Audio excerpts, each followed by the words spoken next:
Sir मई जून 2024 variant 21 आपको paper दिया था बेटा। आ जाए स्टार्ट कर लेते हैं।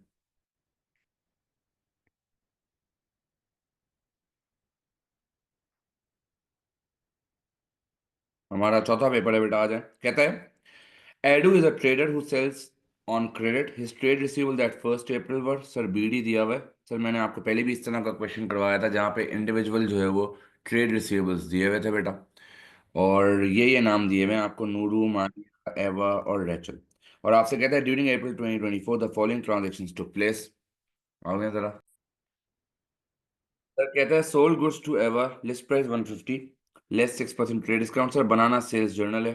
सर सेल्स जर्नल बनाना है और डे बुक की राइट ऑफ की एंट्री बनानी है और सेल लेजर कंट्रोल अकाउंट बनाना है। आ जाएं। सर हमने पढ़ा था जब भी गुड्स क्रेडिट पे बेचूंगा, गुड्स और उधार पे बेचूंगा तो सेल्स डे बुक में आएगा बेटा। यानी सर ये भी सेल्स डे बुक में आएगा। सर उसके बाद सर ये रिसीव टेलीफोन ट्रांसफर, सर ये नहीं आएगा। Sir sold goods to Nooru, sir ये आएगा सेल्स डे बुक में। सर और क्या आएगा? Sir sold goods to Mahiya, sir ये भी आएगा। आए जरा इन, अब जरा चेक करते हैं। हमें सेल्स जर्नल बनाना है ना बेटा। आपको कहता है लेस 6% ट्रेड डिस्काउंट। मैंने आपको बताया था बेटा जब भी मैं सेल्स डे बुक बनाता हूँ सर, तो मैं सेल्स डे बुक में जो है वो हमेशा net of trade discount amount लेकर जाता हूँ बेटा। तो मैंने एवा को गुड्स बेचे हैं 2 अप्रैल को।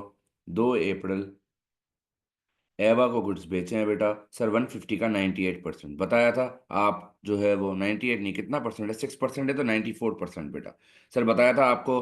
आप या तो डायरेक्ट 94% ले सकते हैं, या आप जो है वो 150 का 6% पहले निकालें और उसके बाद जो है वो डिस्काउंट माइनस करके अमाउंट भी निकाल सकते हैं। ज़रा बताएंगे कितनी अमाउंट आती है? हाँ दोस्त, कितनी अमाउंट आती है सर, ज़रा बताएंगे।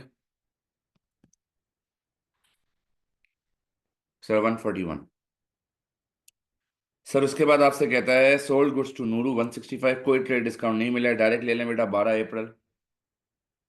नूरू 165 बेटा। सर उसके बाद आपसे कहता है सोल्ड गुड्स टू माहिया, लिस्ट प्राइस 480, ट्रेड डिस्काउंट 5% है और कैश डिस्काउंट भी 5% है अगर इनवॉइस विद इन 30 डेज हम पे कर देते हैं। तो सर डिस्काउंट इस पे भी लगेगा, लेकिन ट्रेड जब डे बुक बनाता हूँ, सेल्स डे बुक बनाता हूँ, तब ट्रेड डिस्काउंट नेट ऑफ होता है। और जब कैश बुक बनाऊंगा तब इस कैश डिस्काउंट को कंसिडर किया जाएगा। तो 480 का 95% ले लेंगे बेटा। 480 का 95% जरा बताएंगे कितना आता है? हाँ दोस्त। सर माहिया को बेचा है आपने। सर डेट इज 21 अप्रैल। जरा बता देंगे कितनी अमाउंट आती है सर? हाँ भाई, कितनी अमाउंट आती है सर? बोलो बेटा, बोलो बोलो।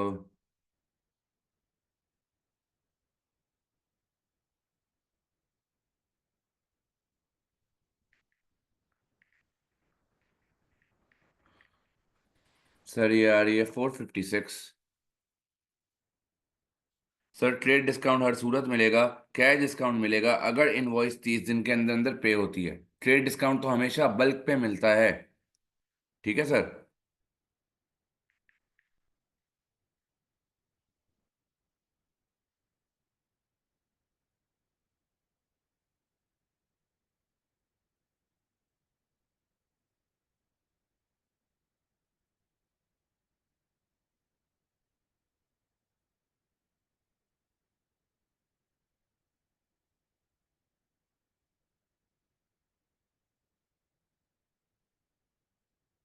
तो सर आ जाए।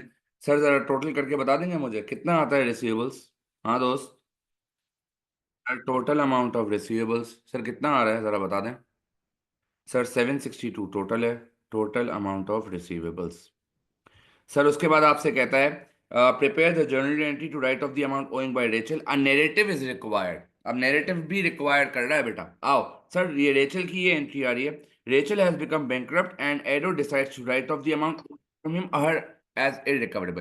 कहता है रेचल जो है सर वो बैंकरप्ट हो गई है और हम डिसाइड कर रहे हैं कि राइट ऑफ करें। अब जरा पहले चेक करो, क्या यहाँ पे कहीं पे रेचल के साथ ट्रांजेक्शन हुई है? नहीं सर, पे कहीं पे भी रेचल के साथ ट्रांजेक्शन नहीं हुई है। सर ऊपर आप चेक करोगे तो रेचल का बैलेंस आ रहा होगा 215, यानी हमने मंथ के बीच में तो कोई ट्रांजैक्शन नहीं की, लेकिन पुराना बैलेंस हम राइट ऑफ कर रहे हैं। सर एंट्री क्या बनाते थे? सर सुन लीजिए, बेड डेट्स मत लिखिएगा, नया नाम इररिकवरेबल डेट से मैंने पढ़ाते हुए बताया था, प्लीज मेक श्योर करिएगा कि नया नाम यूज करेंगे हम। इररिकवरेबल डेट्स डेबिट और रेचल क्रेडिट। सर किस डेट की है ये? सर ये डेट तो छोड़ दें, 215। ओ, यहाँ पे 215, 215। और सर डेट है हमारे पास 30 अप्रैल। सर नेरेटिव क्या लिखूं? हाँ दोस्त, सर नेरेटिव क्या लिखूं सर? सर आप नेरेटिव में ये लिखेंगे, अमाउंट ड्यू। आपने लिखना है, एक्सप्लेन करना है बेटा। Sir amount due from Rachel is written off as irrecoverable. बस एक्सप्लेन करना है बेटा, और कोई रॉकेट साइंस है ही नहीं नेरेटिव्स में। सर उसके बाद कहता है, calculate the total amount of money money which Ado receive from trade receivers during April. Sir अब ये आपको किस चीज के लिए तैयार कर रहा है? सर आपको आगे जाके कंट्रोल अकाउंट बनाना है। मैंने आपको बताया था, जब मैं कंट्रोल अकाउंट की बात करता हूं, ये सारे डेटर्स का कंबाइन अकाउंट होता है। हम पहले भी एक लाइफ पास पेपर हमने किया था, early pass paper. I think दूसरा पास पेपर था जिसमें इंडिविजुअल सेल्स के लेजर के बैलेंसेस दिए हुए थे और आपको कंबाइंड डेटर अकाउंट बनाना था। याद है या भूल गए हो? हाँ भाई दोस्त, किया था ना हमने ये वाला पेपर? कौन सा पेपर था, किसी को कुछ याद है? I think November 24, question paper 2022 था शायद। शायद देख लेते हैं, मैं आपको दिखा देता हूँ। अगर किसी को याद है तो बता दे कौन सा ईयर था भाई, ताकि टाइम बच जाएगा सर हमारा। ये कैश बुक थी? नहीं, इसमें तो नहीं है। किसी को याद है भाई? आईजीसीएससी का था, यानी फेब्रवरी मार्च का था। फेब्रवरी मार्च का था, फेब्रवरी मार्च का, ये आईजीसीएससी का था सर। यस सर, ये रहा। नहीं ये नहीं है, ये नहीं, हाँ ये रहा। सर यहाँ पे मैंने आपको purchase ledger control account combine बनवाया था, जिसमें इंडिविजुअल सप्लायर्स आ रहे थे, अगर आपको याद हो बेटा। ये सारे सप्लायर्स आ रहे थे, देखें। और आज वाले पेपर में हम combined sale ledger control account बनाएंगे। तो हमें सारे डेटर्स का, सारी चीजें हमें यहाँ लेनी पड़ेंगी। अब आए। सर कहता है, total amount of money which Ado receive from trade receivables during April. April में आपने रिसीवेबल से क्या क्या पैसे लिए हैं, अब जरा आके चेक करते हैं ना बेटा। सर पहले तो आपको रिसीव टेलीफोन ट्रांसफर फ्रॉम एवा 689। सर एक तो आपको एवा की अमाउंट मिली है 689। सर एवा $689। एक तो आपको ये पैसे मिले, रिसिप्ट्स निकालनी है ना, डेटर ने कितना पैसा दिया सर। सर ये हो गया, ये आ गई रिसिप्ट्स आपकी बेटा। सर उसके बाद आपसे कहता है, रिसीव चेक 627 फ्रॉम मैया in full settlement of invoice for 660। Sir $660 मांगते थे और मैया ने आपको $627 के पैसे दिए। सर तो आपको पैसे 627 मिल गए बेटा। सर महिया से $627 मिल गए। सर नीचे अगर आप चेक करें तो आपसे कह रहा है, total amount of cash discount भी निकाल के दो, यानी हमें डिस्काउंट अलाउड निकालना है बेटा यहाँ पे, क्योंकि वो भी कंट्रोल अकाउंट का पार्ट बनता है। सर तो ऊपर आपको दिया है ना। सर महिया से हमें डिस्काउंट अलाउड, हमने महिया को डिस्काउंट अलाउड दिया, 660 हमारी इनवॉइस प्राइस थी, और हमें पैसे मिले 627। जरा बता देंगे सर कितनी इनवॉइस, कितना डिस्काउंट मेरा आता है? हाँ दोस्त, माइनस करें, दोनों पार्ट साथ साथ कर रहा हूँ बेटा। 660 का उधार था, दिए उसने 627 फुल एंड फाइनल सेटलमेंट में, तो मैंने कितने जो है वो उसको डिस्काउंट दिया है सर? $33 का डिस्काउंट दिया है। अच्छा ठीक है सर। सर उसके बाद आपको 760 नूडू से मिले। Nudu had deducted 5% cash discount. अब सुनना बेटा, कहता है, receive 760 from Nudu by electronic transfer, Nudu had deducted 5% cash discount. Sir इसका मतलब क्या है? सर इसका मतलब ये है कि कैश डिस्काउंट ऑलरेडी लग चुका है, क्योंकि आपसे कह रहा है आपको $760 मिले हैं। यानी आपको डायरेक्ट कितने पैसे मिले ये बता दिया है। आपको ये नहीं बताया कि इनवॉइस प्राइस कितनी थी, जिस तरह यहां पे उसने आपको बताया था कि पैसे मांगने 660 थे लेकिन मिले हमें 627। सर यहाँ पे डायरेक्ट कितने मिले ये बताया। मैंने आपको जब बेटा डे बुक्स पढ़ाया था और हमने ट्रॉपिकल पास पेपर्स की प्रैक्टिस की थी, तो वहां मैंने आपको पढ़ाया था कि सर ओरिजिनल अमाउंट 100% होती है, जिसमें से कैश डिस्काउंट अगर 5% है बेटा, तो जो नेट अमाउंट होगी वो 95 होगी। आपको एग्जामिनर ने 95% की अमाउंट दी हुई है। अगर मुझे डिस्काउंट निकालना हो बेटा, 760 तो नूडू से पहले जाके लिख लें कि रिसीव हो गए हमें। नूडू से हमें $760 रिसीव हो गए। जब मैं डिस्काउंट की बात करूंगा बेटा, तो 760 95% कंप्राइज करता है। आपको 5% चाहिए, 760 डिवाइड बाई 95 मल्टीप्लाई बाय 5। जरा बता देंगे बेटा कितना डिस्काउंट आता है नूडू का? हाँ दोस्त, कितना डिस्काउंट आता है सर नूडू का? सर $38। ऐसा ही है? हाँ दोस्त, 38 आ रहा है ना? अब कुछ लोग बोल रहे हैं 40 आ रहा है, कुछ लोग बोल रहे हैं 38 आ रहा है। जरा एक अमाउंट बता दें भाई, कितना आ रहा है? हाँ दोस्त, एक अमाउंट खुद से बता दो कितना आ रहा है। सर 40 आ रहा है, 38 नहीं आ रहा। तुमने कुछ कैलकुलेशन एडिट किया होगा हारून। सर उसके बाद सर नूरू ने रिटर्न गुड्स कर दिए, कुछ भी नहीं करना सर। यहाँ पे सोल्ड गुड्स हुए हैं, सुन लो बेटा। यहाँ पे सोल्ड गुड्स हुए हैं 480 के। और हम कैश डिस्काउंट 5% का देंगे अगर इनवॉइस पे हो गई विद इन 30 डेज। सर अभी मैं 21 अप्रैल पे खड़ा हूँ, अभी तक पैसे हमें नहीं मिले हैं, हमें नहीं पता। अप्रैल में तो इसके पैसे आ ही नहीं रहे। 21 अप्रैल को तो आपने माल बेचा है और आपने उसको 30 दिन का टाइम दिया है, यानी अगर वो मैक्सिमम पेमेंट देगा भी तो 21 मई को। सर आज इसकी अकाउंटिंग रिसिट्स में नहीं होगी क्योंकि आज इसके पैसे नहीं आए हैं। सर जरा टोटल करके मुझे बता देंगे मेरी टोटल रिसिट्स कितनी है, और जरा टोटल करके मुझे बता देंगे मेरा टोटल डिस्काउंट अलाउड कितना है। सर ये आ गई मेरी रिसिट्स फ्रॉम डेटर्स, जो कि हम सेल लेजर कंट्रोल अकाउंट में लेते हैं। सर और ये आ गया हमारा डिस्काउंट अलाउड का अमाउंट। जरा रिसिट्स का टोटल निकाल लेंगे बेटा, कितना आ रहा है? हाँ दोस्त, जरा रिसिट्स का टोटल निकाल लेंगे सर, कितना आ रहा है? हाँ दोस्त, जल्दी से बताएंगे। सर टू, अब ये फिर दो अमाउंट आ गए अलग अलग यार, एक अमाउंट तमीज से नहीं बता सकते क्या? हैं? सर 20। ठीक है सर, आ जाए कंट्रोल अकाउंट बनाते हैं। सर हम बीडी से स्टार्ट करते हैं। सर हम बीडी से स्टार्ट करते हैं, मैंने आपको पढ़ाया था बेटा। Sir sale ledger control account का मतलब सारे डेटर्स का टोटल। सर आपको बीडी ऊपर दिया हुआ है, आपको बीडी ऊपर दिया हुआ है इंडिविजुअल। सर इन सबको ऐड करके जो टोटल है दैट विल बी योर एसएलसीए का बीडी। उस दिन भी मैंने आपको बताया था पीएलसीए के केस में। यहां मैं अगर नूरू का अलग अकाउंट बनाऊंगा तो मैं बीडी 920 लूंगा। फिर मैया का अलग अकाउंट बनाऊंगा तो मैं बीडी लूंगा बेटा 1145 एंड सो ऑन। लेकिन अगर मैं सेल लेजर कंट्रोल अकाउंट बना रहा हूं तो मुझे कंबाइन अकाउंट बनाना पड़ेगा, तो मैं हर चीज टोटल लूंगा बेटा। 3658 ले लें सर। सर और क्या आता है? सर यहाँ पे आता है credit sales. Sir sale return आता है यहाँ पे, सबकी डेट्स दी हुई हैं बेटा। सर रिसिट्स फ्रॉम डेटर्स आता है सर। सर डिस्काउंट अलाउड आता है।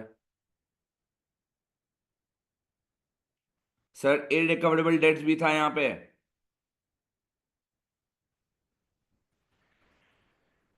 सर आ जाए वैल्यूज ले लेते हैं।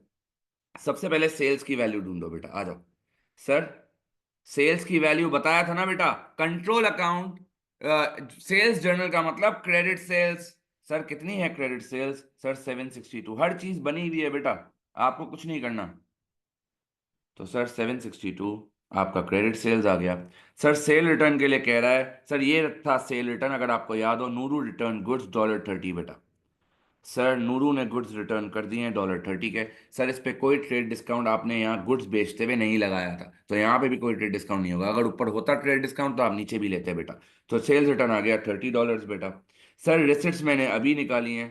सर रिसिट्स मैंने अभी निकाली हैं 2076 की, डिस्काउंट अलाउड मैंने अभी निकाला है 73 का। 2076 एंड 73। और सर मैंने इररिकवरेबल डेट्स की एंट्री बनाई थी अभी $215 से। सर तो ले लें $215। सर अब मैं रेसिट्स की और डिस्काउंट अलाउड की डेट तो नहीं लिख सकता बेटा, क्योंकि हमने क्लब कर दिया है। ऐसा ही है, तो आप इस पे 30 अप्रैल की डेट लिख दो बेटा। लेकिन बाकी की स्पेसिफिक डेट्स आपको लिखनी पड़ेंगी, जो हर किसी की इंडिविजुअल डेट्स हैं बेटा। सर क्या डेट थी? सर सेल रिटर्न की 20 अप्रैल थी। आ जाएं लिख लेते हैं 20 अप्रैल। सर इररिकवरेबल डेट्स की भी 30 अप्रैल थी सर। सर क्रेडिट सेल्स की भी मैं डेट नहीं लिख सकता क्योंकि इसकी भी टोटल है। ज़रा बता देंगे मुझे टोटल करके मेरा टोटल कितना आ रहा है? हाँ दोस्त, ज़रा मुझे टोटल बता देंगे बेटा मेरा कितना आ रहा है? हाँ दोस्त। सर 4420 मेरा टोटल है। सर सीडी बता देंगे प्लीज़ कितना आ रहा है? हाँ दोस्त। सर सीडी बता देंगे सर कितना आ रहा है? बताओ भाई सीडी कितना आ रहा है यार? सीडी कितना आ रहा है सर? 2026। सर जिसने यहाँ तक किया उसका एक मार्क कट गया। बैलेंस बीडी अगला लिखना जरूरी है बेटा, मार्क्स उसी के ही हैं। 2026 फर्स्ट में। हाँ भाई, क्या ये सबको क्लियर है सर? जल्दी सर क्या कहता है?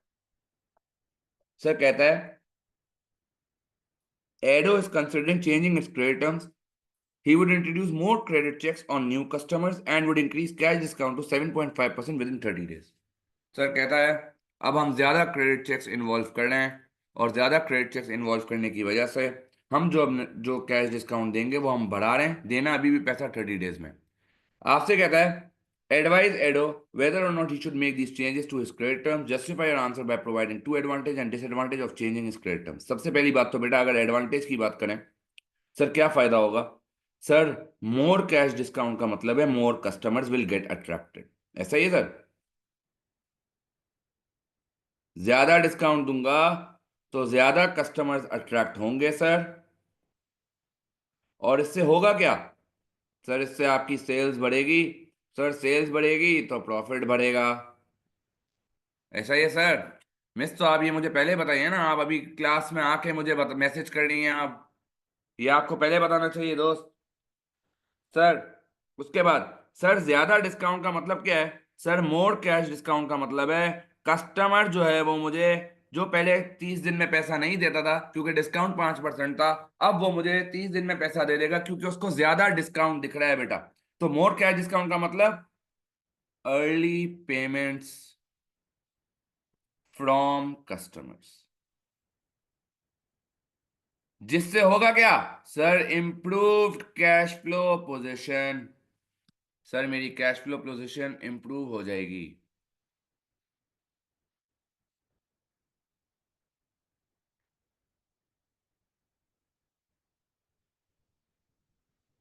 सर नेगेटिव क्या लिख सकता हूँ? सर डिस्काउंट से क्या ये गारंटी मिलेगी कि बेड डेट्स नहीं होंगे? नहीं सर, डिस्काउंट ये गारंटी नहीं देता. तो no guarantee that no guarantee that there will be no irrecoverable debts. Sir इसकी कोई गारंटी नहीं है कि इररिकवरेबल डेट्स होंगे. ज्यादा डिस्काउंट देने से ये रिस्क आपका बिल्कुल भी खत्म नहीं हो जाएगा कि डेटर जो है वो हमेशा ही पैसा देगा. कुछ हरामखोर डेटर ऐसे होते हैं बेटा जो कि उनको कुछ भी कर लो वो पैसे लेकर भाग ही जाते हैं बेटा. ठीक है क्रेडिट चेक्स आपने डाले हैं, लेकिन जो है कंफर्म नहीं है. उसके बाद sir no guarantee that customers will pay early. Sir discount ज्यादा देने के बाद भी गारंटी नहीं है कि कस्टमर जल्दी पैसे दे देगा. सर वो कस्टमर जिसके पास पैसे ही नहीं है वो तो किसी हाल में ही पैसे नहीं देगा ना बेटा. सर कंक्लूजन में क्या लिख सकता हूं? Sir Ado Ado should implement the new. मैं पॉजिटिव के हिसाब से लिख रहा हूं, आपकी मर्जी, आपको नेगेटिव लिखना है तो नेगेटिव लिख लें sir. Ado should implement the new discount policy as it will attract new customers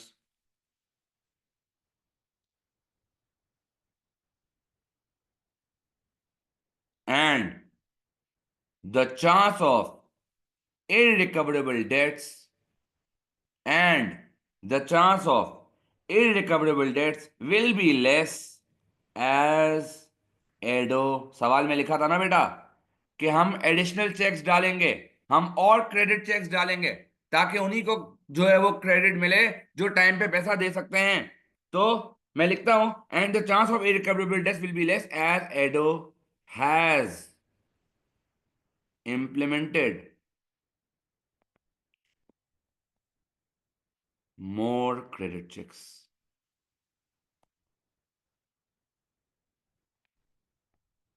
introduce लिख दो, ज्यादा बेहतर है. मैं आपको बेटा सुन लें, मैं आपको 2 मिनट दे रहा हूं सर. चले बेटा अगले क्वेश्चन पे आए. सर कहते हैं Paul is a trader. He maintains 3 column cash book. Paul later discovered the following 5 errors in his accounting records. ठीक है सर, हमारा एयर एंड 31 मार्च है और हमने कुछ गलतियां की हैं. अब सुनिएगा सर, बनाना क्या है? सर वही सस्पेंस का अकाउंट है. Prepare the journal entries to correct the required 5 errors. Narratives are not required. मैंने आपको पहले भी बताया था बेटा सस्पेंस का सबसे सेफेस्ट और अच्छा तरीका क्या है कि आप ओरिजिनल एंट्री और एंट्री मेड बनाएं पहले, उसके बाद आप रेक्टिफाइंग एंट्री एग्जामिनर को बना के दिखाएंगे. तो पहली एंट्री पढ़ते हैं. Purchase invoice 140। सर इनवॉइस का मतलब हमेशा यही होता है कि हमने उधार पे लिया है, तो एंट्री बननी चाहिए परचेज डेबिट। क्रेडिटर या सप्लायर या ट्रेड पेबल्स, जो आपको अच्छा लगता है आप क्रेडिट कर लो बेटा 140। अब ये कहता क्या है, had been debited to the account for office equipment, कहता है परचेज को डेबिट करने की जगह ऑफिस इक्विपमेंट को डेबिट कर लिया है। सर क्रेडिटर के बारे में कुछ नहीं लिखा, सर जिसके बारे में कुछ नहीं लिखा होता अजम्पशन होती है वो बिल्कुल ठीक है। तो हमने क्या एंट्री बनाई है, ऑफिस इक्विपमेंट डेबिट और क्रेडिटर क्रेडिट। तो सर क्रेडिटर दोनों जगह सही है, रेक्टिफाइंग में नहीं आएगा बेटा। परचेज को डेबिट करना था, मैंने डेबिट नहीं किया, तो परचेज को डेबिट कर दूंगा रेक्टिफाइंग एंट्री में। ऑफिस इक्विपमेंट को गलत डेबिट कर लिया है, तो सही करने के लिए क्या करूंगा, क्रेडिट। तो देखिएगा परचेज डेबिट बेटा, और office equipment credit. Narratives are not required, वरना मैं नाम लिखता बेटा, हमने पढ़ा था एरर ऑफ प्रिंसिपल। जहां पे अकाउंटिंग का नाम गलत होगा वो एरर ऑफ प्रिंसिपल होगा। सर एरर नंबर 2 पे आए। सर कैश डिस्काउंट रिसीव्ड 18 आए। सर एंट्री क्या बनती है डिस्काउंट रिसीव्ड की, अगर आपको याद हो बेटा, सर मैंने आपको सिखाई थी। Sir creditor debit, discount received credit 18 से। ठीक है सर। सर ये क्या कहता है, had been recorded in the bank payment column of the cash book, कहता है हमने डिस्काउंट के कॉलम में रिकॉर्ड करने की जगह बैंक के कॉलम को रिकॉर्ड कर दिया है। सर क्रेडिटर के बारे में कुछ नहीं लिखा, बिल्कुल सही रिकॉर्डेड होगा, बस हमने डिस्काउंट रिसीव की जगह बैंक को क्रेडिट कर दिया है। Sir again error not affecting trial balance है, आप इसका ट्रायल बैलेंस बनाकर देख लें, डेबिट पे भी 18 है, क्रेडिट पे भी 18 है, इसका भी बनाकर देख लो बेटा, सस्पेंस नहीं आएगा, error not affecting trial balance है। सर क्रेडिटर दोनों जगह सही है, रेक्टिफाइंग में नहीं आएगा, मुझे डिस्काउंट रिसीव को क्रेडिट करना चाहिए था, मैंने नहीं किया क्रेडिट, मैंने बैंक को गलत क्रेडिट किया है, सही करने के लिए डेबिट करूंगा। तो bank debit, discount receive credit, again बेटा एरर ऑफ प्रिंसिपल। क्या ये दोनों एरर्स हमें क्लियर है? 18 18। सर उसके बाद है, क्या समझाऊं दोबारा रबिया, क्या मसला है, सुनो पढ़ो क्या कहता है। Cash discount received of $18, discount receive की पहले ओरिजिनल एंट्री बना लें, क्रेडिटर डेबिट और डिस्काउंट रिसीव क्रेडिट होता है। आपसे कह रहा है recorded in bank payment column of cash book, cash book के बैंक के कॉलम में, याद है कैश बुक कैसे बनती थी, क्रेडिट साइड बनाना हो बेटा, पर्टिकुलर आता था, कैश आता था, बैंक आता, सॉरी क्या कर रहा हूं, पर्टिकुलर आता था, डिस्काउंट रिसीव्ड आता था बेटा पहले, फिर कैश आता था, फिर बैंक आता था। आपने इस कॉलम को लिखने की जगह आपने बैंक में लिख दिया, यानी आपने बैंक में रिकॉर्ड कर दिया है सर। तो सर यही तो मैंने भी किया है, आपने बैंक को क्रेडिट कर दिया डिस्काउंट को क्रेडिट करने की जगह। तो सही करने के लिए क्या करूंगा, डिस्काउंट रिसीव क्रेडिट और बैंक डेबिट। क्या ये क्लियर है रबिया? सर उसके बाद है कैरेज इनवर्स 82 बेटा। सर एंट्री बनाने simple, carriage inverse debit, cash credit 82, 82 है ना, हाँ। सर आपसे क्या कहता है देखिएगा, सर कहता है had been credited to carriage outwards, cash के बारे में कुछ नहीं लिखा, कहता है कैरेज इनवर्ड्स को डेबिट करने की जगह कैरेज आउटवर्ड्स को क्रेडिट कर दिया है। सर साइड तो गलत की नाम भी गलत लिखा है बेटा, carriage outwards credit. Sir cash के बारे में कुछ नहीं लिखा, बिल्कुल सही रिकॉर्डेड होगा बेटा। अब इसका ट्रायल बैलेंस बनाकर देखो बेटा, डेबिट पे 0 आ रहा है, चेक कर लो, डेबिट तो कुछ हुआ ही नहीं ना बेटा, और क्रेडिट पे आ रहा है 164। Sir error affecting trial balance है, sir error affecting trial balance है, एक नाम सस्पेंस का आएगा। तो देखिएगा सर कैश दोनों जगह सही है, रेक्टिफाइंग में नहीं आएगा। मुझे कैरेज इनवर्स को डेबिट करना था, मैंने नहीं किया डेबिट, कर लूं बेटा जाके डेबिट कैरेज इनवर्स को पहले, यस सर कर लें debit, carriage inverse debit 82। Sir उसके बाद सर कैरेज आउटवर्ड्स को गलत क्रेडिट कर लिया है, सर सही करने के लिए क्या करूं, डेबिट कर लें सर डेबिट। सर क्रेडिट क्या आएगा, सर जहां कुछ नहीं आता वहां सस्पेंस आता है 164 से।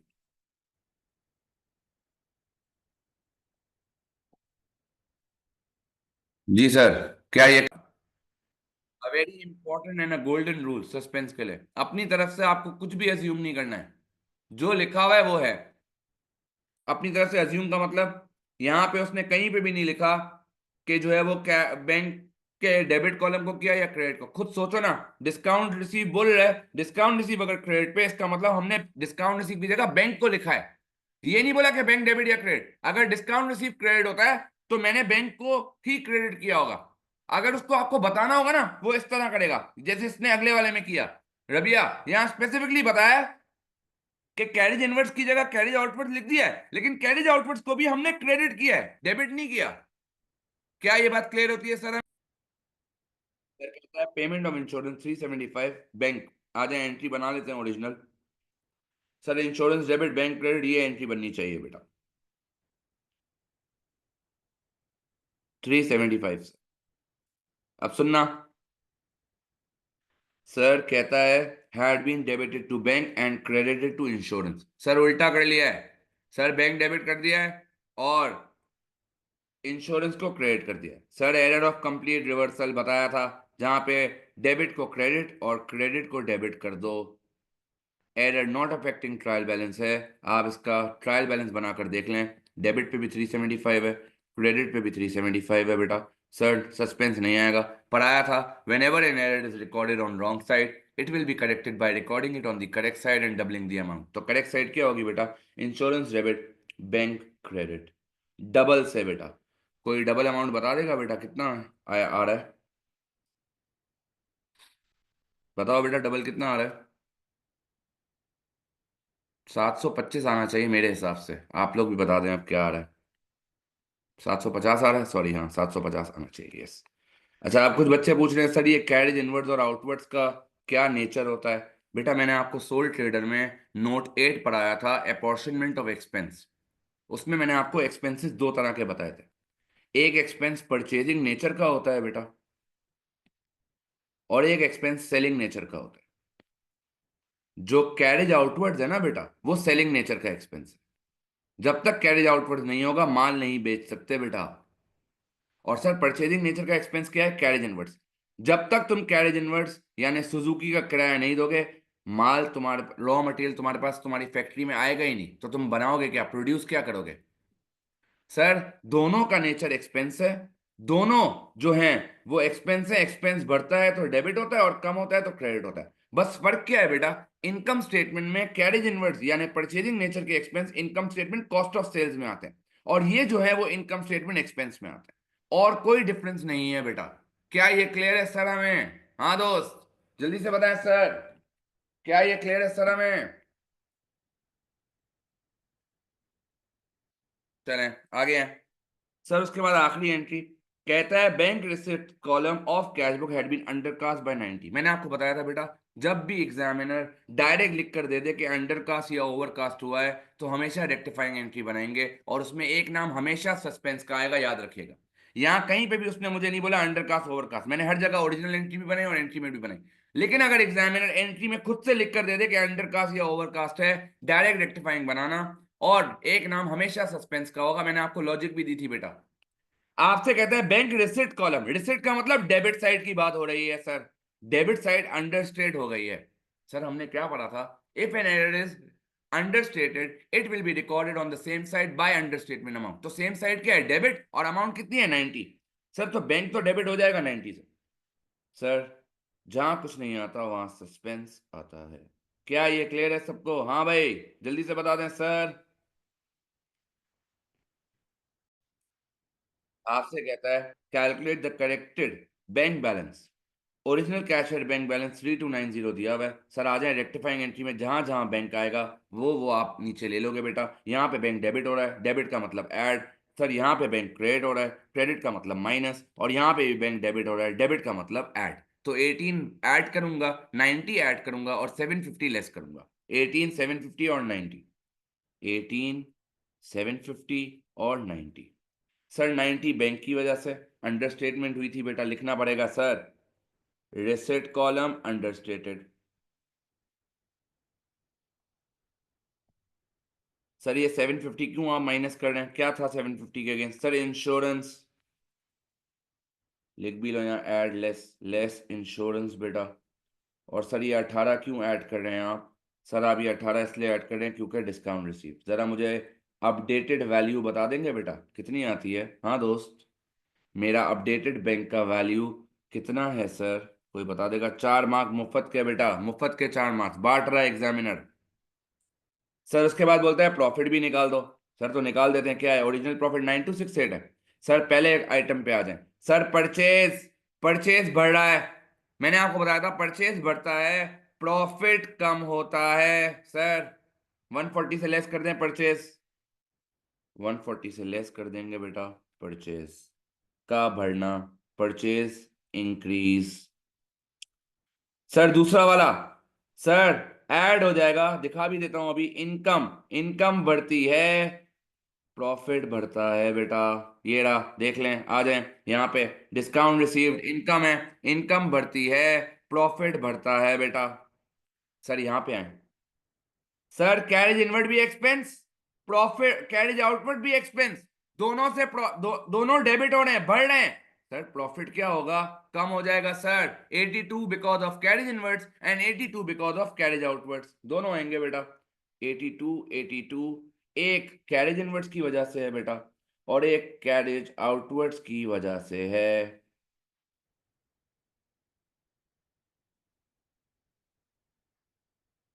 सर उसके बाद लेस कर दूंगा इंश्योरेंस एक्सपेंस, अगेन बढ़ रहा है बेटा, दिखा देता हूँ 350 से। ये देख लें, इंश्योरेंस डेबिट हो रहा है, इंश्योरेंस डेबिट का मतलब एक्सपेंस बढ़ रहा है बेटा, तो प्रॉफिट कम हो जाएगा सर। ये वाली एंट्री मेरे प्रॉफिट को इम्पैक्ट नहीं करेगी क्योंकि इसमें कोई भी इनकम स्टेटमेंट का आइटम नहीं है। जरा मुझे बता देंगे बेटा मेरा करेक्टेड प्रॉफिट कितना आ रहा है? हाँ दोस्त, मेरा करेक्टेड प्रॉफिट आ रहा है 8232।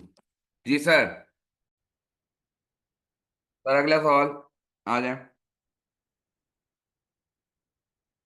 सर वही कंपनी का सवाल आ गया है बेटा, आ जाओ पहले वर्किंग्स कर लेते हैं सर।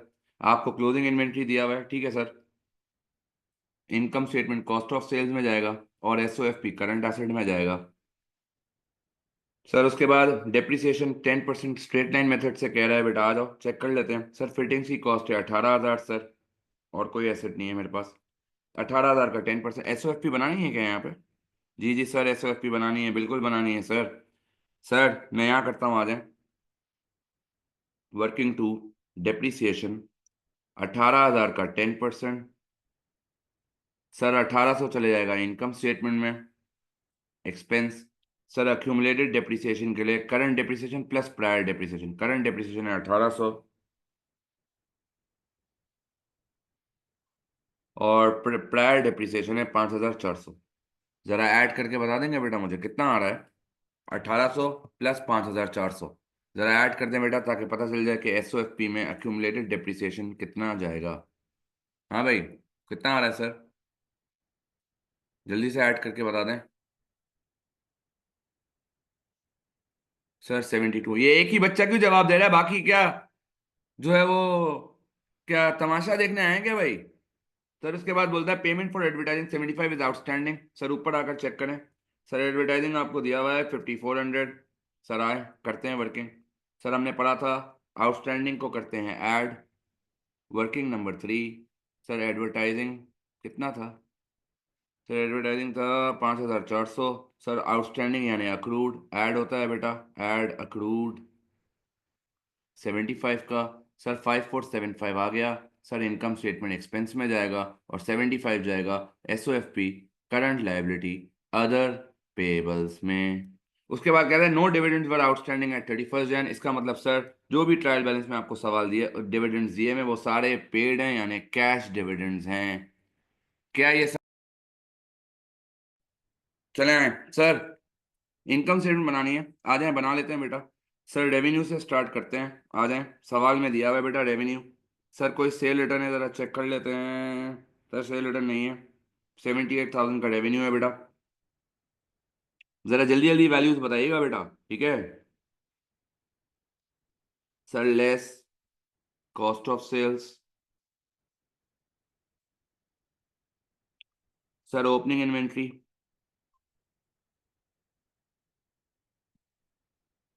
Sir purchases. सर कोई परचेज रिटर्न वगैरह नहीं है, कोई कैरेज इनवर्ड्स वगैरह भी नहीं है। Cost of goods available for cell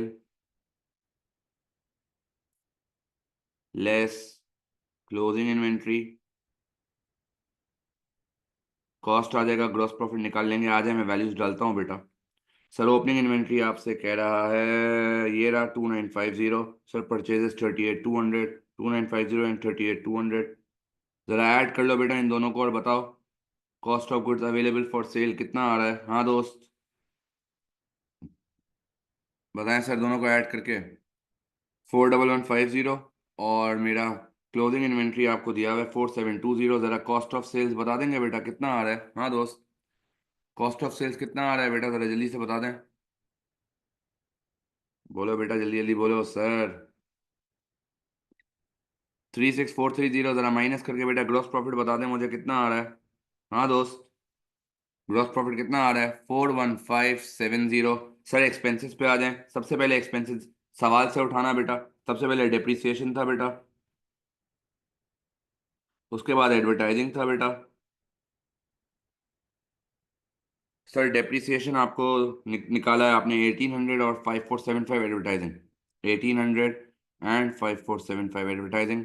sir working का रेफरेंस दीजिएगा एग्जामिनर को। सर अब सवाल से उठाते हैं, ऊपर से आ जाएं। सर रेंट एंड इंश्योरेंस आ रहा है, डायरेक्टर सैलरी आ रहा है, जनरल एक्सपेंसेस आ रहा है बेटा। बस ये तीन चीज़ें हैं सर। 10,600, 19,000, 10,600, 19,000। सर ये है rent, rates and insurance. Sir ये है डायरेक्टर सैलरी। और सर अगला है जनरल एक्सपेंसेस बेटा। आई थिंक 3600 के हैं, देख लेते हैं। टोटल करें जरा इसको जल्दी जल्दी बेटा। नहीं, 3420 के हैं बेटा, 3420 के। जरा टोटल बता दें बेटा कितना आ रहा है। हाँ दोस्त, टोटल बता दें बेटा कितना आ रहा है। 40295। Sir profit for the year बता दें। Sir profit for the year बता दें सर 1275।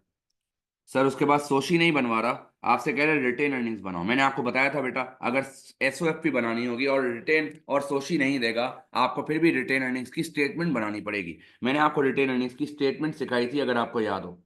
रिटेन अर्निंग्स ओपनिंग, जो कि ट्रायल बैलेंस से आपको मिलेगी बेटा, बैलेंस बीडी यानी के।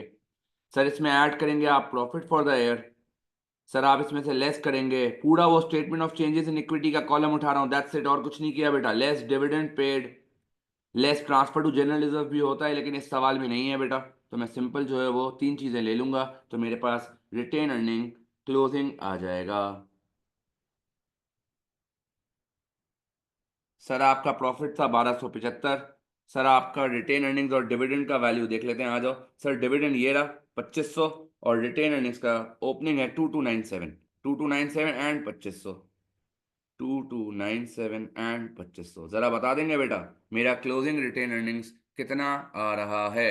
हाँ भाई, 2297 प्लस 1275 माइनस 2500 बेटा, कितना आ रहा है सर। सर 1072। जी सर, क्या ये रिटेन अर्निंग्स हमें क्लियर। सर एसओएफपी में नॉन करंट एसेट से स्टार्ट होता है बेटा।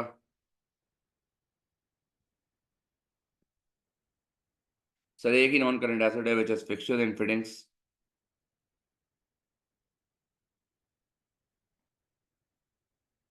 Sir which is 18,000। अब यहाँ कॉलम तीसरा दिया हुआ नहीं है बेटा मुझे, तो मैं यहीं से माइनस कर दूंगा लेस अक्यूमुलेटेड डेप्रिसिएशन, क्योंकि कॉलम मुझे नहीं दिया बेटा। अक्यूमुलेटेड नहीं लिखो, प्रोविजन फॉर डेप्रिसिएशन लिखो, नया नाम है बेटा। अक्यूमुलेटेड तो पुराना नाम है। फॉर डेप्रिसिएशन बेटा, सर कितना निकाला था हमने प्रोविजन फॉर डेप्रिसिएशन, आ जाए। सर आपने निकाला था 7200। माइनस करके बताओगे बेटा कितना आता है मेरा नेटबुक वैल्यू। हाँ दोस्त, 10,800 आता है, ज़रा चेक करें। सर उसके बाद करंट एसेट्स पे आ जाएं।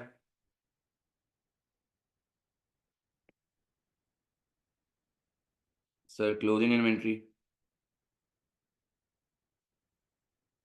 सर आ जाएं, चेक कर लेते हैं क्या क्या है अमाउंट्स। सर क्लोजिंग इन्वेंट्री है। सर ट्रेड रिसीवेबल्स नहीं है। कैश एट बैंक है, कुछ भी। और डेबिट साइड पे लिखा हुआ है बेटा, देख लो कैश एट बैंक तो पॉजिटिव है। तो दो ही करंट एसेट्स हैं, 4720 एंड 915। कोई प्रीपेड भी नहीं है बेटा। 4720 एंड 915 जरा ऐड करके बता दो बेटा, करंट एसेट्स का टोटल कितना आ रहा है? सर 5635। नहीं, कॉलम में खुद से बेटा, अगर उसने फॉर्मेट बना के दिया है खुद से मत बनाना प्लीज, मत बनाइएगा खुद से, गुस्सा हो जाएगा एग्जामिनर। जरा ऐड करके बताएंगे मेरे टोटल एसेट्स कितने आते हैं? हाँ भाई, 16,000 कितना आ रहा है जरा चेक करो, 16,435। सर इक्विटी एंड लायबिलिटीज पे आ जाएं। सर दो ही चीजें हैं, ऑर्डिनरी शेयर कैपिटल और retain earnings. Sir ordinary share और रिटेन अर्निंग्स। सवाल में कोई लोन नहीं है बेटा, कोई नॉन करंट लायबिलिटी नहीं है। करंट लायबिलिटी पे आ जाएं, ऐड करंट लायबिलिटी। दो चीजें आ रही हैं बेटा यहाँ पे। सर एक ट्रेड पेबल्स, दूसरा अदर पेबल्स जो हमने एडवर्टाइजिंग की वर्किंग में उठाया था।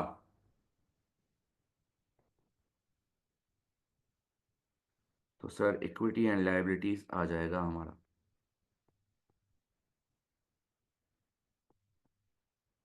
आए जरा वैल्यूज उठाते हैं। रिटेन अर्निंग्स है 1072। सर ऑर्डिनरी शेयर है 13,000 और 2288। 13,000 2288 और 75 का अक्रूड। 13,000 2288 एंड 75। 13,000, इन दोनों का टोटल बता दें बेटा जरा, 2288 एंड 75। सर ये आ गया 14,072। 2288 ही था ना? यस, 2288 था एंड 75। जरा करंट लायबिलिटी का टोटल बता दें बेटा कितना आ रहा है? हाँ दोस्त, जरा करंट लायबिलिटी का टोटल बता दें बेटा कितना आ रहा है? 2363। सर ऐड कर लो, कहाँ लिख रहा हूँ मैं यार, ऐड कर लो बेटा, देखो मैच हो रहा है क्या? 2363, चेक करें मैच हो रहा है सर? क्या ये 16,435 आ रहा है? सर मैच हो गया। क्या ये क्लियर है बेटा सबको? जल्दी बताएं हाँ दोस्त, क्या ये सबको क्लियर है सर? SOFP हाँ भाई, जल्दी से बता दें सर। चलें आगे हैं बेटा। सर उसके बाद कहता है, Zara and Pania would like to expand the company and increase sales. In order to do this, they are considering increasing the amount spent on advertising by 100%।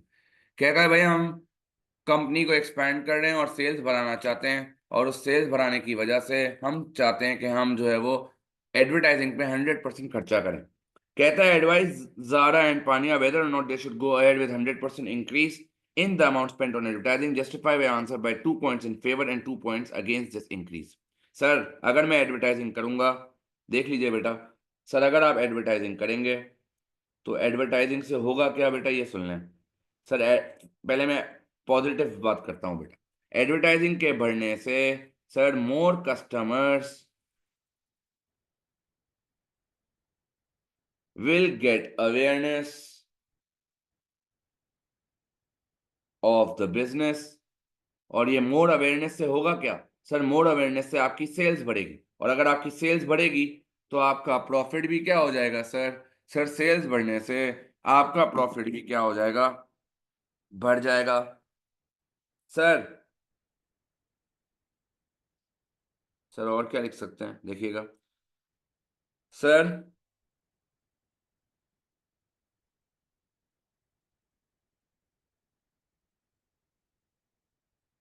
May help reduce the inventory. Sir ज्यादा customers आएंगे, ज्यादा माल बिकेगा, तो हमारा inventory जो है वो कम होगा, यानी इन्वेंट्री को जो डैमेज की कॉस्ट, इन्वेंट्री खराब होने की कॉस्ट, वो सब आपकी बच जाएंगी। सर नेगेटिव पॉइंट क्या लिखूंगा? सर सबसे पहले तो advertising does not guarantees, advertising does not guarantees. Sir guarantee थोड़ी कोई देता है। कोई एडवर्टाइजिंग कंपनी को सुना है गारंटी देते हुए कि हमसे एडवर्टाइजिंग करवाओगे तो कंफर्म कस्टमर देंगे? सर कोई गारंटी नहीं लेता ऐसी। तो advertising does not guarantee that sales will increase.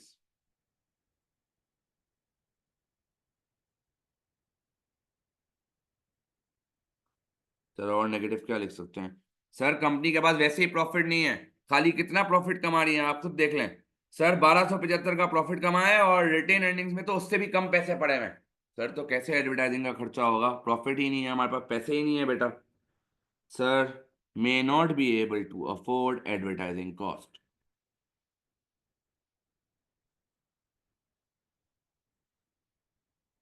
Sir मैं अगेंस्ट में लिखूंगा क्योंकि रिटेन अर्निंग्स प्रॉफिट सब कम है बेटा। तो आप भी एग्जाम में कोशिश करिएगा कि अगर आप कंक्लूजन दे रहे हैं तो केस से कनेक्ट करो बेटा। मैं क्या लिखूंगा? जारा एंड पानिया, जारा एंड पानिया should not should not go ahead with 100% increase in the amount spent on advertising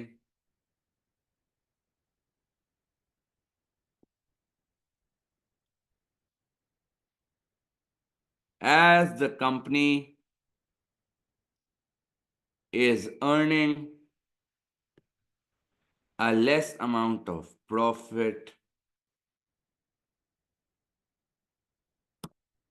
ji sir, क्या ये क्लियर है सबको? जल्दी बताएं। हाँ दोस्त, जल्दी बताएं सर। क्या जी इंट्रो एडवर्टाइज। सर उसके बाद क्वेश्चन नंबर 4 आ जाए। कहता है कहता है Ahmed owns a trading business. He prepares his financial statements to 31st December each year. Ahmed had some unused office space and he decides some of this to store inventory and to rent the rest to Bilal. बोलते हैं भाई हमारा business है 31 दिसंबर पे चलता है, हमारे पास थोड़ी सी ऑफिस की जगह खाली है और उस थोड़ी सी ऑफिस की जगह खाली में हम सोच रहे हैं कि कुछ एरिया में हम अपना माल डंप कर दें और बाकी का जो आधा एरिया है उसको हम रेंट पे दे दें बिलाल को, ताकि हमारे पास इनकम आती रहे। ठीक है sir. On 1st January, Bilal started renting office space from Ahmed. The annual rental charge is 4800। Sir साल का 4800 है, यानी महीने का कितना होगा कोई बता देगा? हाँ दोस्त, 400 आ रहा है सर। 400 पर मंथ पे आपने रेंट पे दिया है, ऐसा ही है। आपसे कहता है during 2023 Bilal paid the following amount of rent into Ahmed bank account. 1 अप्रैल पे इसने इतनी अमाउंट दी और 30 सितंबर पे इतनी अमाउंट दी है। सर तो अगर, सुनना बेटा, सर तो अगर जो है वो हमें ये देखना है कि उसने कितना जो है वो पैसा दिया है आज तक। सर अगर यहाँ 3600 दिए हैं और 400 अगर एक जो है वो मंथ की पेमेंट है, तो कितने मंथ्स के पैसे दिए हैं सर उसने 1 अप्रैल पे? जरा कोई बताएगा? हाँ दोस्त, कितना आ रहा है? 3600 डिवाइड बाय 400, कितने मंथ्स की पेमेंट की है सर? कोई बताएगा? हाँ भाई, जल्दी जल्दी सर बता दें डिवाइड करके। 3600 की अमाउंट पे की है, एक मंथ का रेंट 400 है, तो कितना पेमेंट कर दिया है सर उसने डिवाइड करके? कोई बताएगा?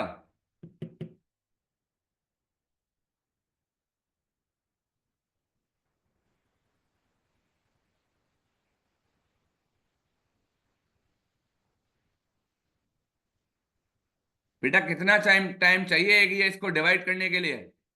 पहले वैल्यू बताएंगी मिस रबिया आप?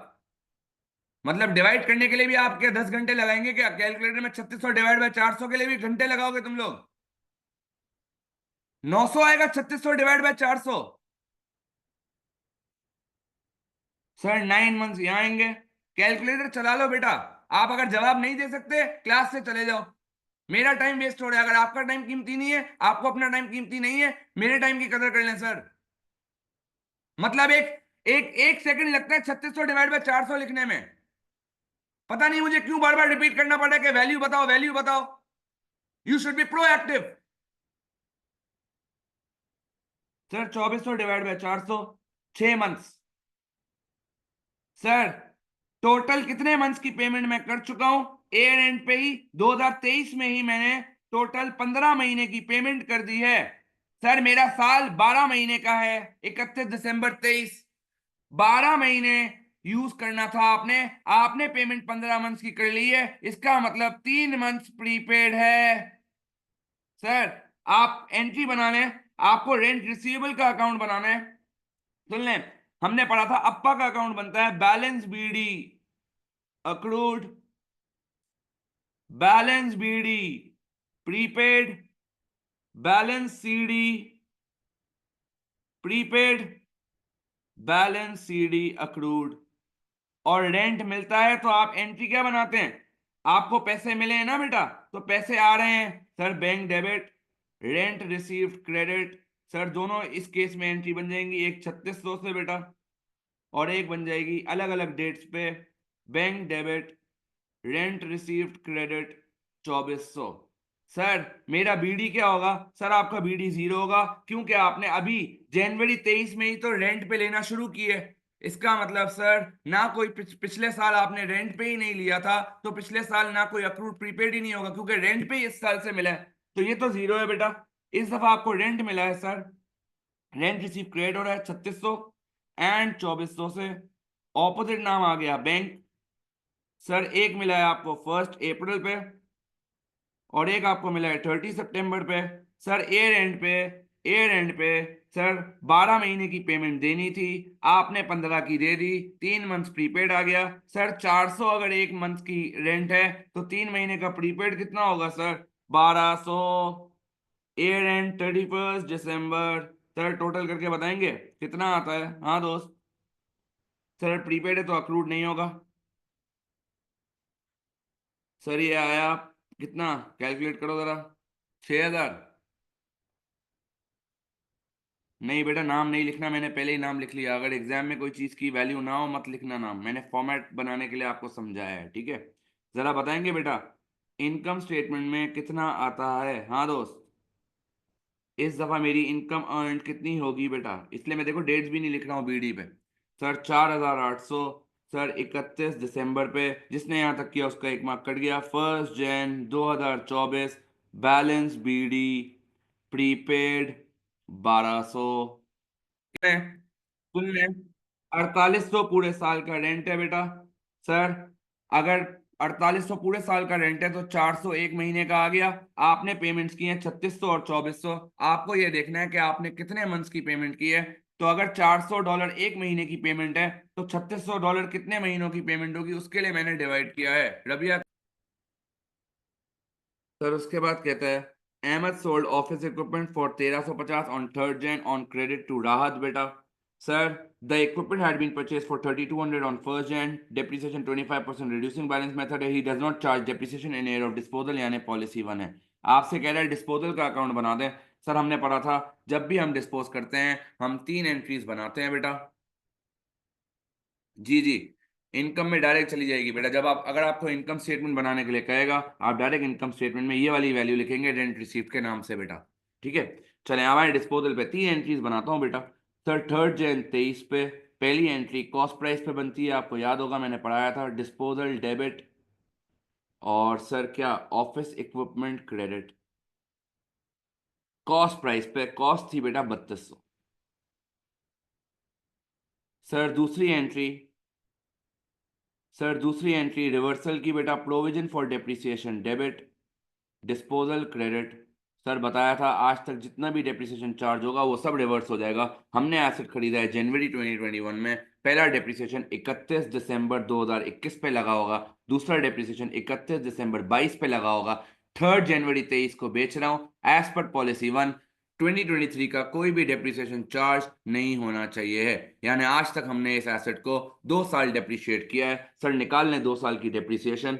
सर पहली जो है वो डेप्रिस मैं यहाँ वर्किंग करता हूँ बेटा दिखाने के लिए आपको।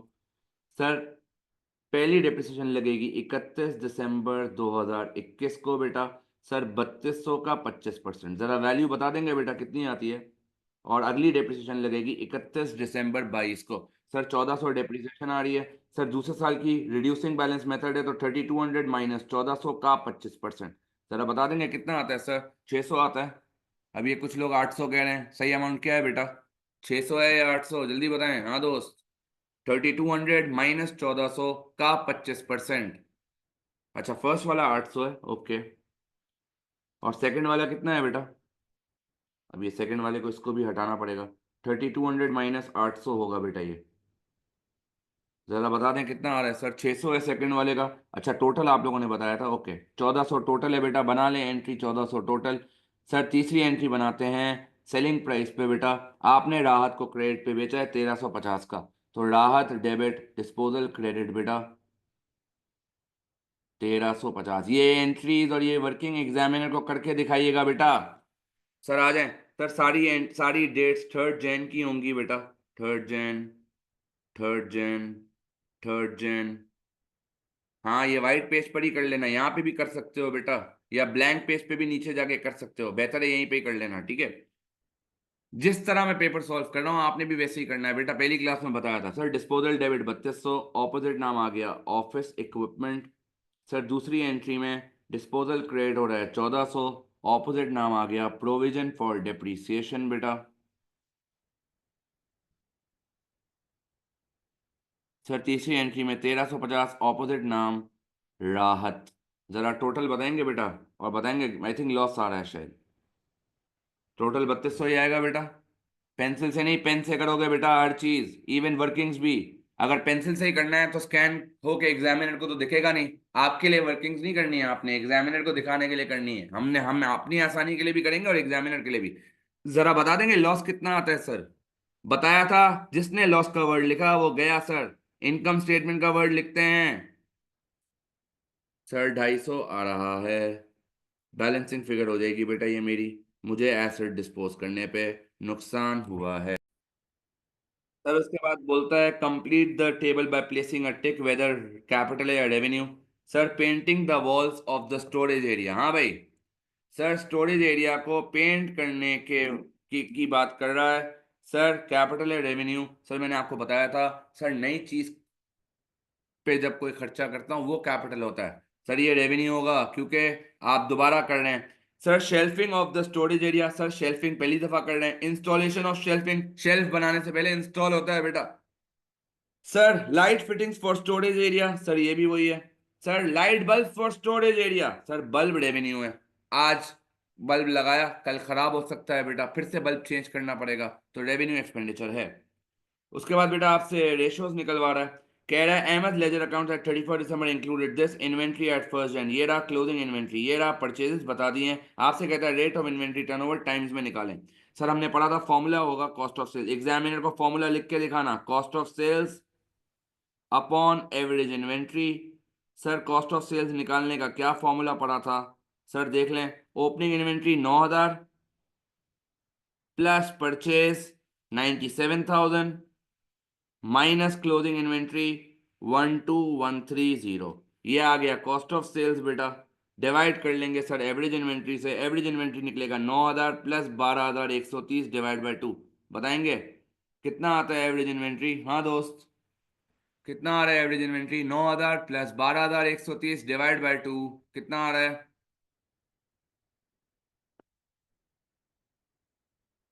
हारून मैं क्या पूछ रहा हूँ, तू क्या बता रहा है? मैंने तुझसे स्टॉक टर्नओवर पूछा है, मैंने पूछा एवरेज इन्वेंट्री का वैल्यू बता दे। आगे मत भागना भाई। कितना आ रहा है एवरेज इन्वेंट्री? 10565। सर कर लें डिवाइड। सर 2 डेसिमल प्लेस पे आंसर देना है, 8.88 टाइम्स लिखना आगे टाइम्स बेटा। उसके बाद करंट रेशो, सर क्या फॉर्मूला पड़ा है? Sir current assets divide by current liabilities. Sir आ जाए करंट एसेट्स ले लेते हैं और करंट लायबिलिटीज भी ले लेते हैं। सर ये एसेट आ गया, ये एसेट आ गया, ये लायबिलिटी आ गया, ये लायबिलिटी आ गया। आ जाए 6180 प्लस 175 डिवाइड बाय 5500 प्लस 640। बता देंगे बेटा कितना आता है आंसर? हाँ दोस्त।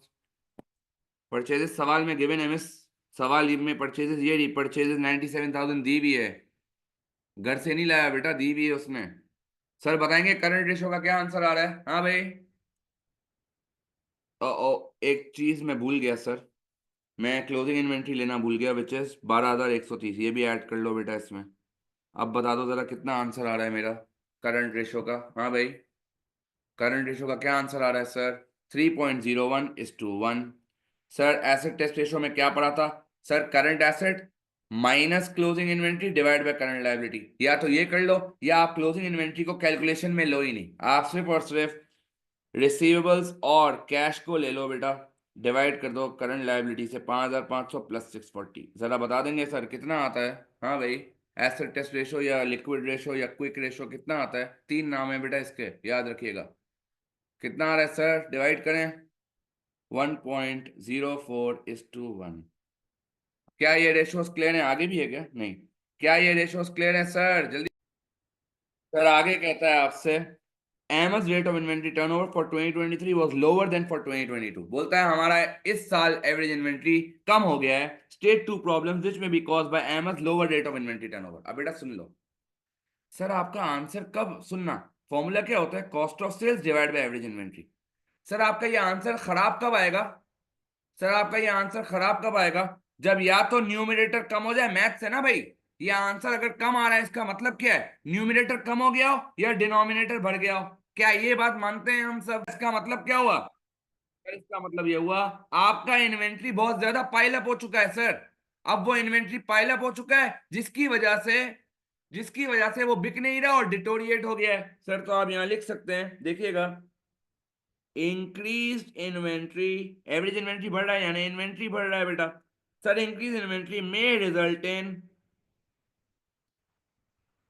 गुड्स बीइंग डिटोरिएटेड और डैमेज्ड।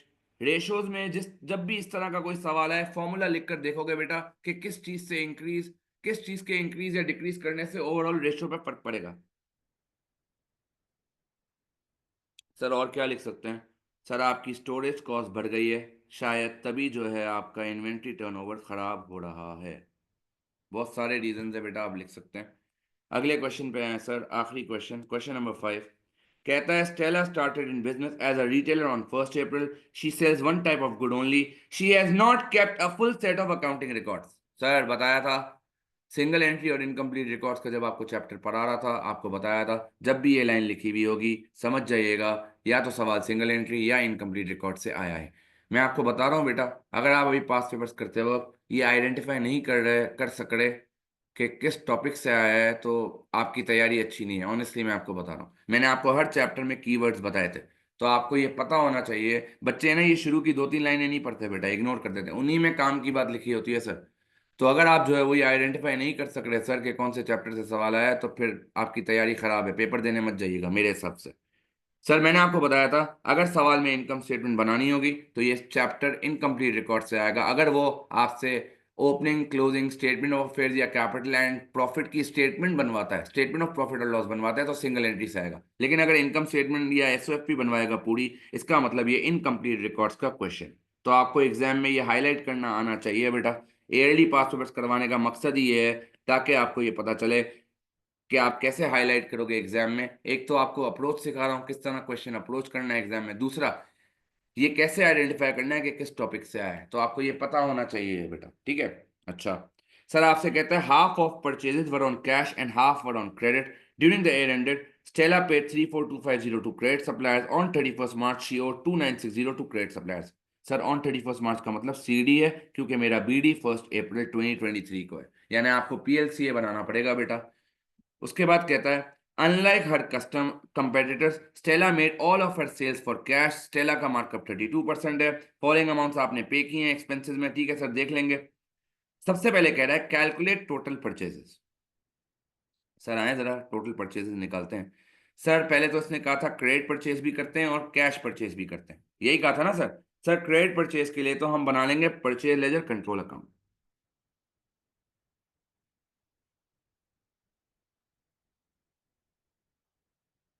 सर बैलेंस बीडी यहाँ आएगा। सर बैलेंस सीडी यहाँ आएगा। सर पेमेंट्स टू सप्लायर यहाँ आएगी। सर आपसे क्या रहा है ये? सर बोलते हैं हमने बिजनेस ही अप्रैल 23 में स्टार्ट किया है, यानी ये हमारे बिजनेस का पहला साल है सर। सर पहला साल है तो सारे बीडीज क्या होंगे? जीरो। क्योंकि पिछले साल बिजनेस एग्जिस्ट ही नहीं करता था। ये देख रहे हो, ये सारी बातें शुरू की 2-3 लाइनों में लिखी हुई होती है और बच्चा ये केयरफुली पढ़ता नहीं है बेटा। तो प्लीज मेक श्योर करिएगा, सवाल की शुरू की 2-3 लाइनें बड़ी इंपॉर्टेंट होती हैं, पढ़ने की होती हैं सर वो। तो सर वरना फिर आप पूरे सवाल में बीडी ढूंढते रहोगे और मिलेगा नहीं। सर आपके पास ये लिखा हुआ है सीडी 2960, और ये आपने पेमेंट की है सप्लायर्स को 34250 एंड 2960। 34250 एंड 2960, मुझे बताएंगे मेरी क्रेडिट परचेज कितनी आती है? हाँ दोस्त, कितनी आती है मेरी क्रेडिट परचेजेस बेटा? जरा कोई बताएगा? हाँ सर, कितनी आ रही है मेरी क्रेडिट परचेजेस? जल्दी से बता दो भाई। सर 7 कैसे आ सकती है 74,000? हारून, मैं क्रेडिट परचेज की बात कर रहा हूं, तू फिर टोटल परचेज बता रहा है। सुना तो कर मैं क्या मांग रहा हूं। 37210। सर इसने हमें क्या कहा है?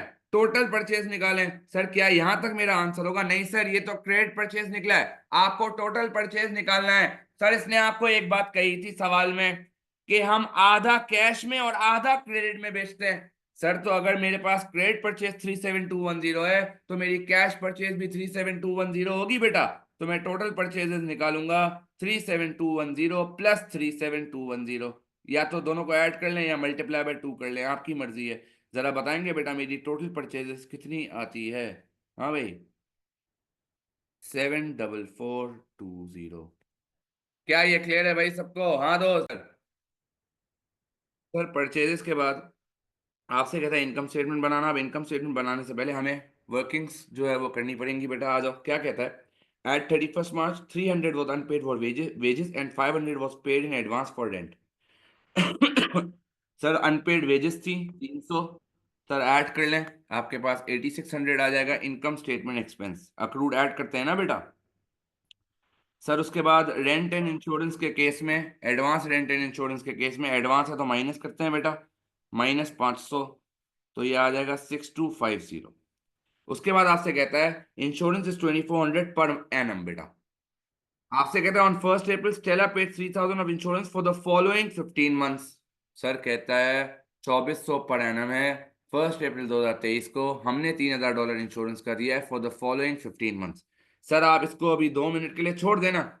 हमने पे किया 15 मंथ का, छोड़ दें। हमारा साल का एक्सपेंस कितना है? 2400। हम इनकम स्टेटमेंट साल की बनाते हैं बेटा, तो ये इनकम स्टेटमेंट एक्सपेंस में चले जाएगा।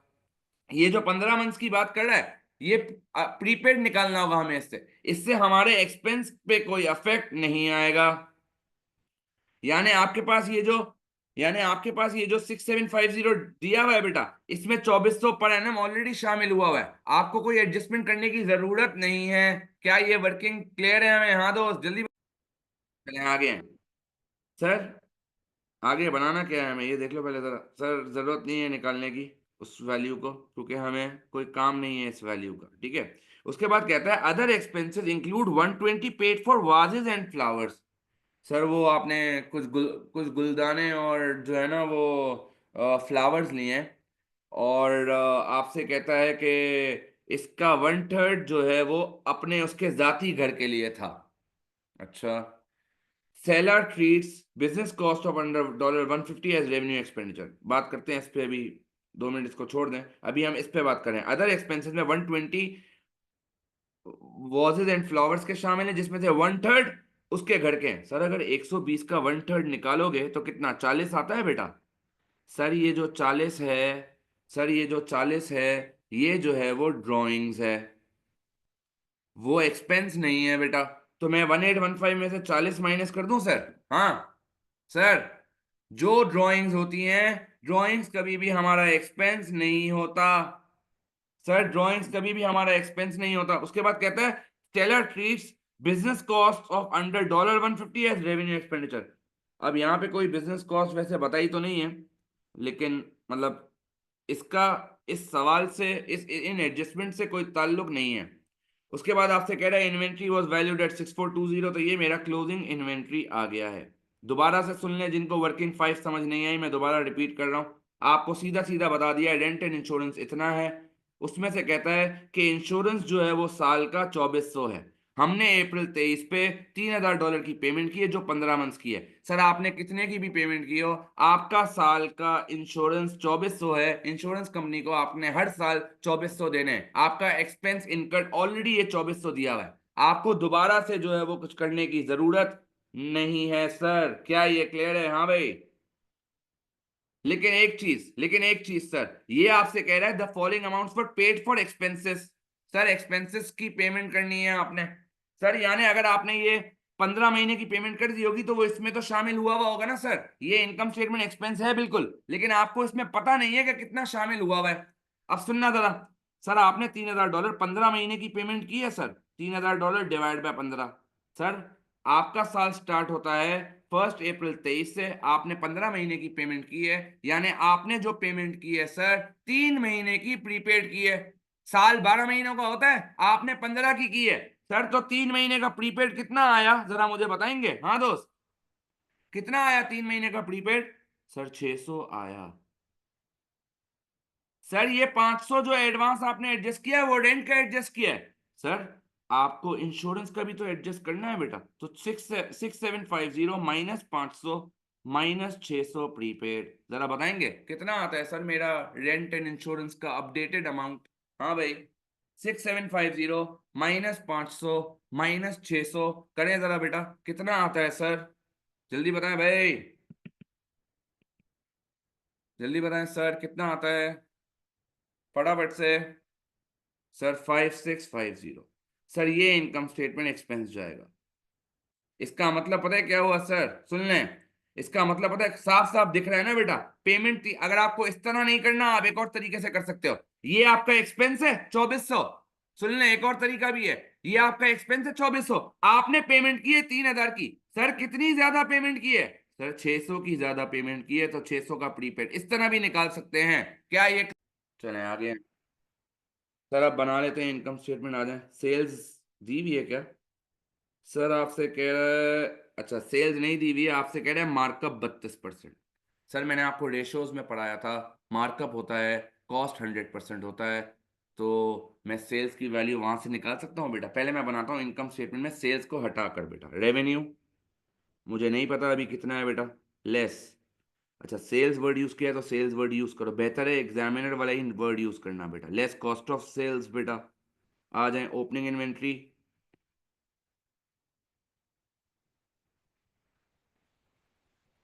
ओपनिंग इन्वेंट्री भी नहीं है सर, क्योंकि बिजनेस का पहला साल है। तो डायरेक्ट परचेजेस से स्टार्ट करेंगे बेटा। लेस करूंगा क्लोजिंग इन्वेंट्री सर, मेरे पास कॉस्ट ऑफ सेल्स आ जाएगा। और माइनस करूंगा तो ग्रॉस प्रॉफिट आ जाएगा। अब सुनना बहुत गौर से बेटा, सुनना सर। सर आपका क्लोजिंग इन्वेंट आपका परचेज 74420 है और क्लोजिंग इन्वेंट्री 6420 है। 74420 एंड 6420, जरा माइनस करके मुझे बताएंगे मेरा कॉस्ट ऑफ सेल्स कितना आता है? हाँ दोस्त, मेरा कॉस्ट ऑफ सेल्स कितना आता है सर? 68,000। अब सुनना बेटा, सवाल में आपको दिया हुआ है मार्कअप 32%, ये देख लें। हमने पढ़ा था बेटा, अगर आपको याद हो सर, हमने पढ़ा था अगर मार्कअप होता है तो कॉस्ट 100% होता है। सर अगर मार्कअप 32 है, कॉस्ट 100 है, तो सेल्स का 132% आ जाएगा बेटा। सर कॉस्ट की वैल्यू आपको दी हुई है 68,000, क्या मैं सेल्स की वैल्यू निकाल सकता हूँ? Unknown percent over known percent into known value. जरा बताएंगे मेरी सेल्स की फिगर कितनी आती है? हाँ दोस्त बता दें सर, मेरी सेल्स की फिगर कितनी आती है? 132 डिवाइड बाय 100 इंटू 68,000। हाँ भाई कितनी आ रही है, जरा कैलकुलेटर में निकाल के बताएं बेटा फटाफट से। जल्दी जल्दी स्पीड बढ़ाएं थोड़ी।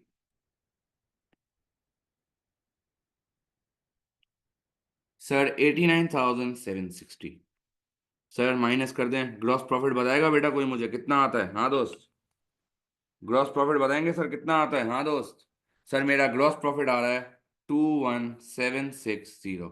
सवाल में कोई इनकम नहीं है बेटा, लेस एक्सपेंसेस कर दें। सर सबसे पहले वर्किंग से एक्सपेंसेस उठाऊंगा, आ जाएं। रेट्स एंड इंश्योरेंस, उसके बाद वेजेस और अदर एक्सपेंसेस। वेजेस और other expenses. Sir rates and insurance की आपने वैल्यू निकाली है बेटा 5650 8600। और अदर एक्सपेंसेस की जरा वैल्यू बता देंगे मुझे कितनी आ रही थी यहाँ से? माइनस करें 1815 -40। एक्सप्लेन कर रहा हूँ रबिया मार्कअप, वेट करो। ये बताओ जरा 1815 -40 कितना आ रहा है बेटा? कैलकुलेट करें।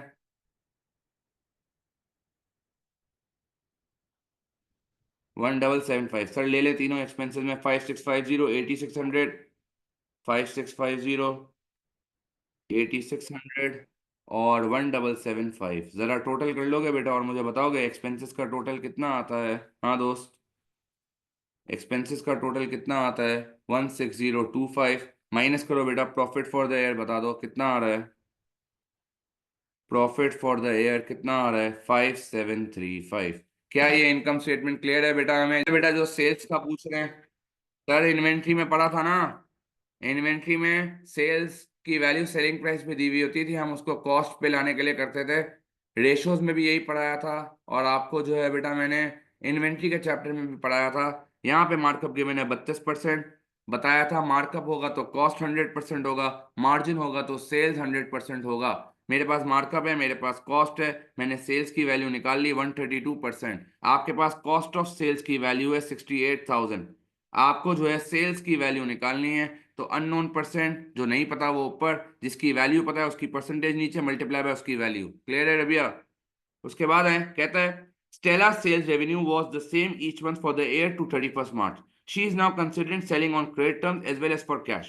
Advise Stella whether or not to start on selling on credit terms. Justify your answer by providing for and against selling on credit. Sir 5 marks का है। सर वही जो है वो आपने दो बातें पॉजिटिव, दो बातें नेगेटिव, और एक मार्क जो है वो आपका कंक्लूजन का होगा। सर अगर मैं क्रेडिट पे बेचूंगा, सुनिएगा बेटा, सर अगर आप जो है वो क्रेडिट पे बेचेंगे, इससे इससे फायदा क्या होगा बेटा? Sir it will attract more customers. Sir जो पहले सर जो पहले कस्टमर्स आपके पास से नहीं ले रहे थे क्योंकि आप कैश में डील करते थे, तो अब आप जब उधार पे डील करोगे,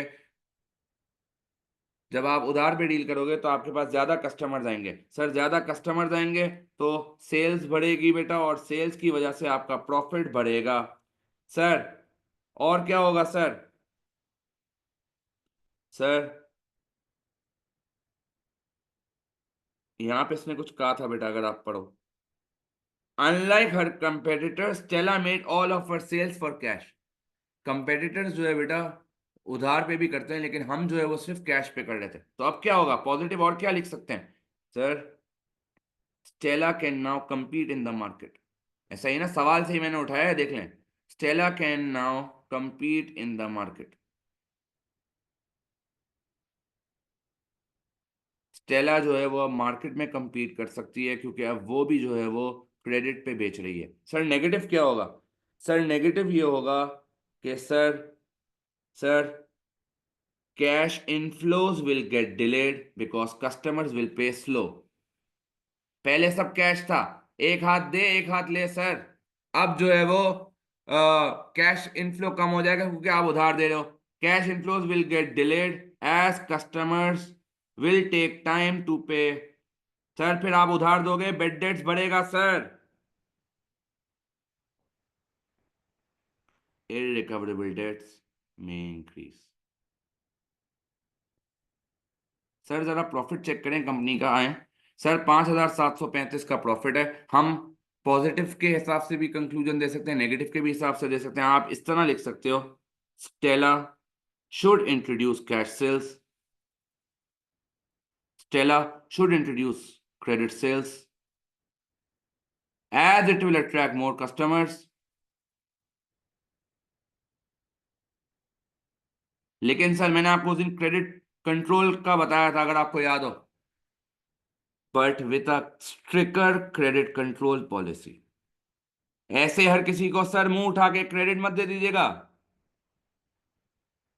पहले प्रॉपर उसकी जो है वो रिसर्च करिएगा, किसको उधार देना है, कितना उधार देना है, कितनी अमाउंट का उधार देना है, कितने दिन के लिए उधार देना है, तो फिर आप सेफ ऑप्शन करके उधार पे दे सकते हो। सर उसके बाद कहता है the accounting principle which Stella is following when she treats payments for small items which may last longer than 1 year as revenue expenditure. Sir यहाँ कहा था ना उसने कि 150 के नीचे जो भी खर्चा होगा वो रेवेन्यू एक्सपेंडिचर होगा। सर मैंने आपको मटीरियलिटी कॉन्सेप्ट पढ़ाया था, जो ये कहता है कि छोटे आइटम्स को एक्सपेंस आउट करना चाहिए है। सर कहते हैं one advantage of following the principle in 5D1। Sir फायदा क्या होगा? Sir time and cost of reducing small items, time and cost of recording small items, time and cost of reducing small items में reduce.